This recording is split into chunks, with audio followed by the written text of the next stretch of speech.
Hi, everyone, and welcome back to Leaders on Purpose podcast. I'm your host, Manal Bernoussi, and I'm really excited today because this is the first time that we are taking Leaders on Purpose podcast out of Casablanca to another city. We are in beautiful Marrakesh in Morocco. I am attending Women Connect to Innovate, a 3-day international experience brought to us by Startup Nation Central and CPR. Now, you guys know that I'm committed to being a lifelong learner, right? I am on a personal development journey, and I'm sharing that journey with you so that hopefully it can support you in your own journey. So this morning, I have the privilege to be part of an amazing workshop, really powerful workshop by Google and named IAmRemarkable. This workshop has been delivered in over 170 countries and has reached over 450,000 participants.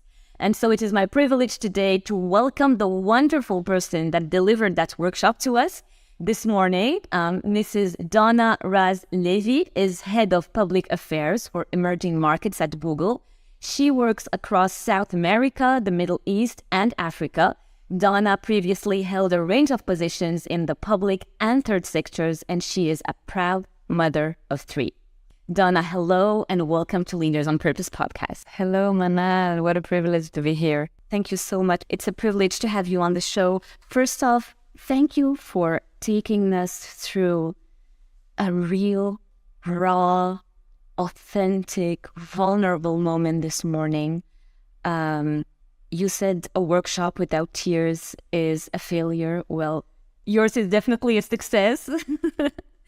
I really want to unpack so many things with you, but first, tell us what IAmRemarkable by Google is about and how it all started. IAmRemarkable is a workshop that basically was born to help people challenge the social norms whereby we cannot speak of our achievements. Basically, it's meant to encourage people to speak and celebrate their achievements that made them who they are, their achievements and their failures. But for some people, especially minority groups and women, there is a gender gap there. It's more challenging to actually celebrate and say out loud our achievements. And they are what made us who we are. And they do bring a lot of openness and a lot of light and encourage others to do the same when we do it. So there is a lot of value in doing that. And that's the idea of the workshop, to practice that muscle and to create this intimacy and openness. Amazing. And you shared that you did this experience with a group of ladies. Can you tell us that story, how it all started? So basically, there are 2 women at Google, Anna and Anna. Both of them are named Anna, who attended a workshop. We used to have a workshop at Google. And the icebreaker of that workshop was to stand up and say, I'm remarkable because. And it was horrible. It was a horrible icebreaker because people did not want their turn to arrive. People were leaving to the bathroom, especially women and underrepresented groups. We felt that everything we were going to say is not remarkable enough. And at Google, roughly 70% of employees suffer from imposter syndrome. We can touch on imposter syndrome later if you're interested. And that created a sense of stress and nervousness. Instead of being a relaxing icebreaker, it was really difficult. And they realized that there is something there. There is an issue. People struggle to really say a few good things, a few achievements about themselves that made them who they are, especially women and underrepresented groups, but not only. And they thought, okay, we need to investigate. There's a lot of research around that. And the workshop was born. Amazing. And I really love that this global movement is about celebrating and empowering everyone to own their achievements while challenging the social perception around self-promotion. And let's talk about that for a second, because it is true that for many of us, being humble is so important, right? It's a value we really care about. So it kind of feels counterintuitive in some way for many people, especially women, but not only, and especially in cultures like ours where humility is valued. So why does self-promotion matter? And what does the data say about that? Absolutely. So indeed, being humble is a virtue and it's in its place. But we shouldn't confuse that with the American saying of shut up and look pretty, right?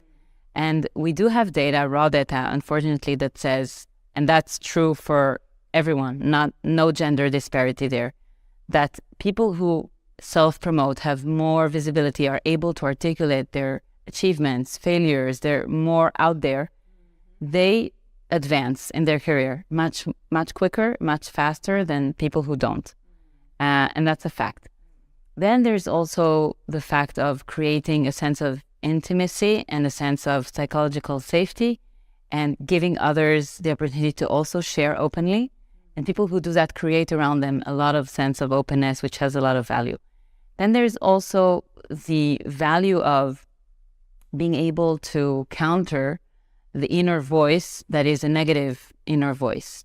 By spelling out all your achievements, you counter that voice, and it really helps your well-being as well. So it has a lot of value, so long that you stick to the facts and you say things, you share hurdles that you overcame in your professional life, personal life. This doesn't contradict humble. It doesn't contradict you being humble, and it does help you advance personally and professionally.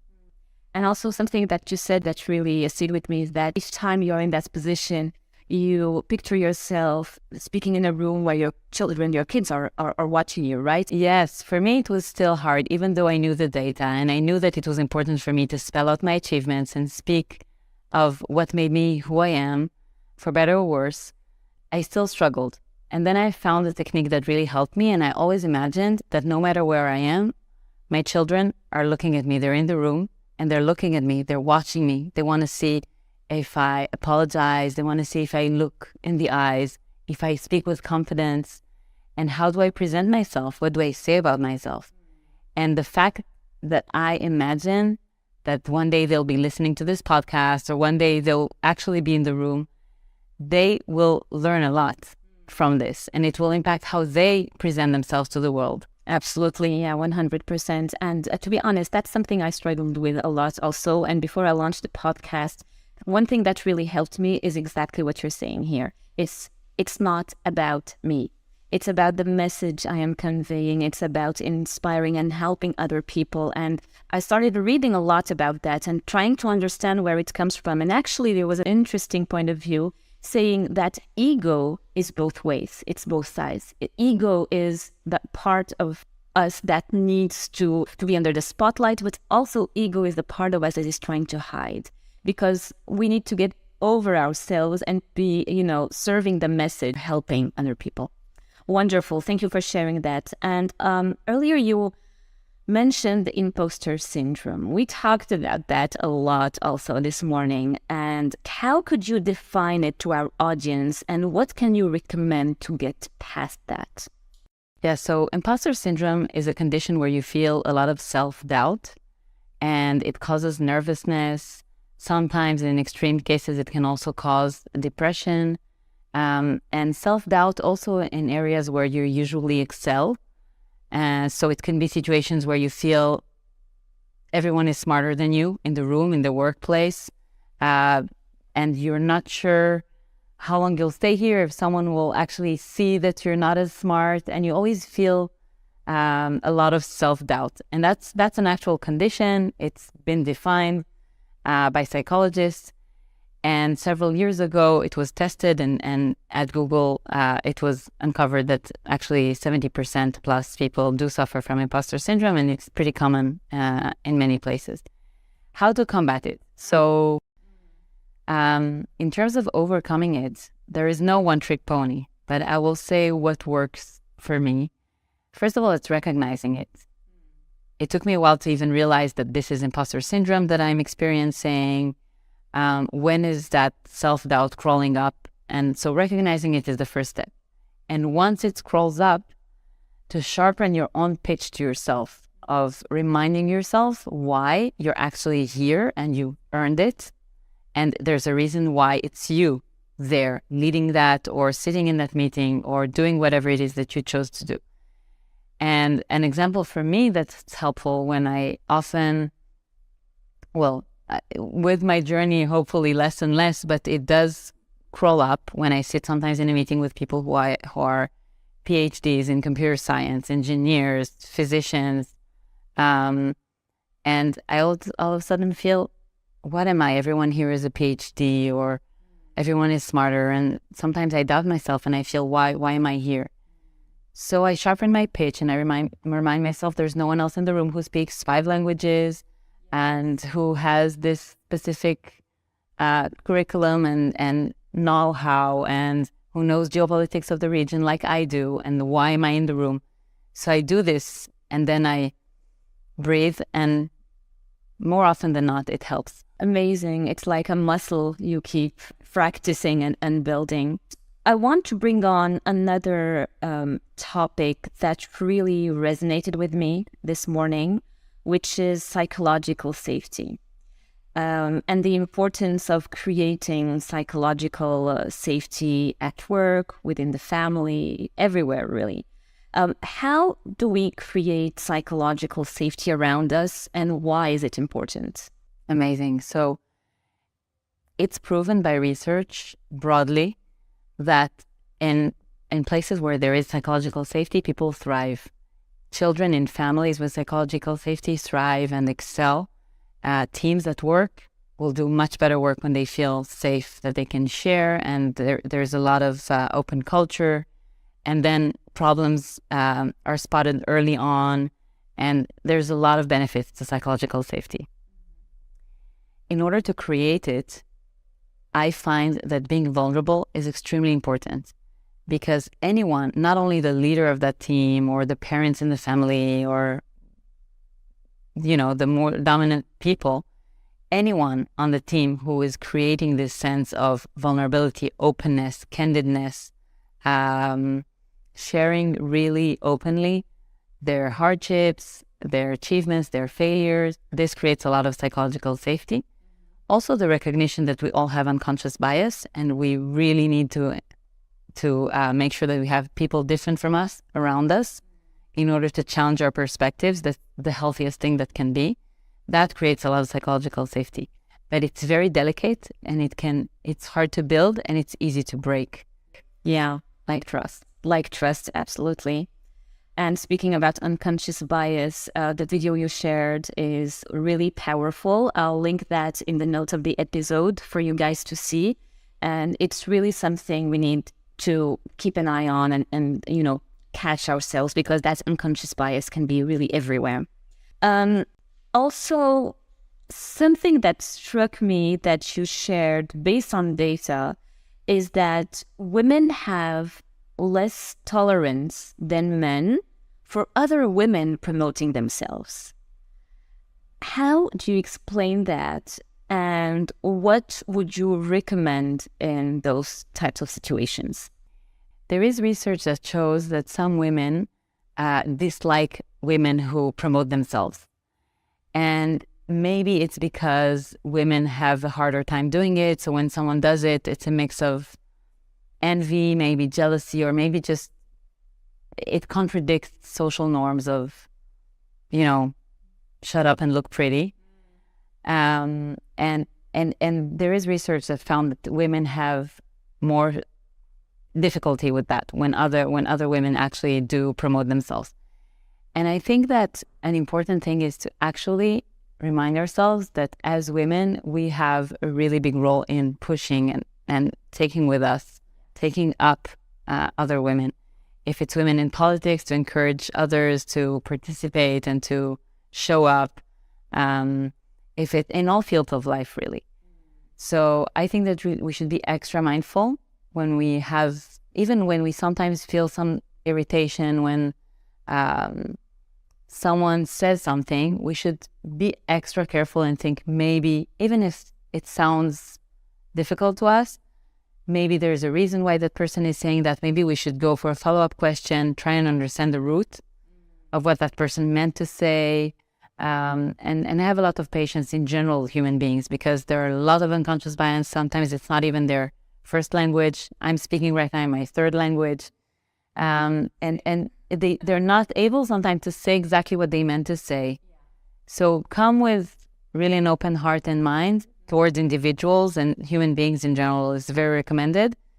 And just knowing that as women, we have a role to push and encourage other women, and be extra sensitive to the places where we're irritated when we feel another woman maybe extra promoting herself or extra apologizing, or both ways. Both ways, exactly. Yeah. And there are amazing communities and that we can be part of that are really working on helping women, women helping each other, women mentoring each other. So it's also good to try and invest some of our time in being part of these initiatives. So before we wrap up, Donna, I like to ask 3 quick questions that you can answer in a word or a sentence or so. And they are more personal. Are you up for it? Yes. Cool. Let's do it. So what's the best advice you have ever been given? Actually, from my husband. He said that education is about what you do, not about what you say. And it's combined with an advice from a very good friend of mine who said, be vulnerable with your children, be really human. And I found it to be the basis of my parenthood. When I cry with them or when I feel that I did something wrong and I apologize to them, I feel like it gives them legitimacy to do the same. They would more easily apologize when they cross the line. They will more easily cry and break down when they need to. So that was good advice. Amazing. Thank you for sharing that. Now, what's the worst advice you had ever been given? Actually, it was from my father. Excuse me, Papa, because he gave me great advice throughout my life, but this one was a really bad piece of advice. I recall I used to shift roles in my career a lot. I used to be maximum 2 years in a workplace before Google. And I remember one day he told me, look, you're shifting roles every year or two. What do you want to do? What do you want to be? And I told him that I'm not sure and I don't know and I'm exploring. And he said, this is my piece of advice. You should think what you want to be in 10 years and you should draw back what to do in order to get there. Sounds like good advice. For me, it was the worst piece of advice because, first of all, it made me question myself a lot. How come I don't know what I want to be? And also it was irrelevant for me because I could not fathom and I didn't know, I couldn't imagine the role that I wanted to be because I didn't know there were policy roles in companies like Google. I didn't know the field of public policy was so vast. And I thought, well, I'm probably going to be all my life in NGOs and public sector. So for me, I really needed to test and do several roles before I got to Google. And I'm still in that journey of testing. The most interesting people I know still don't know what they want to do at 50 or 60. So for me, that was really bad advice. Amazing. It's an unfolding journey, right? And it's a lifelong journey. Absolutely. Thank you for sharing that. Now, the last one. If you had the power or magic to create one law, one rule that everyone, absolutely everyone on this planet had to follow, which would that be? Easy. No weapons whatsoever. No type of weapon, non-existent. I would create this magic trick like you're saying, and there would be no weapons and no borders. We would all have to live as one big nation, and in any way we wouldn't be able to hurt one another or kill one another, so we would have to cope with what we have. Wow. On that note, I want to thank you so much.